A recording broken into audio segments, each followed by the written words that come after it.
Welcome back to our channel. So today in this video we are going to discuss about how to accept payments across Africa, currencies and effects in Paystack.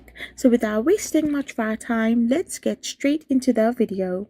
So if you're using Paystack and to accept payments across Africa with Paystack, businesses registered in countries like Nigeria, Ghana, Kenya, and South Africa can accept local and international payments via various channels. You can simply enable international payments through American Express and other cards. Display prices in USD and receive settlements in USD to manage foreign exchange. Though services are expanding to other countries as well.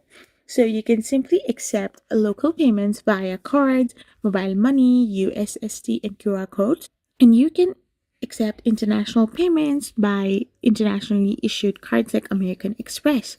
You can settle your pricing in USD and allow you to earn like FX without immediate conversion to local currency.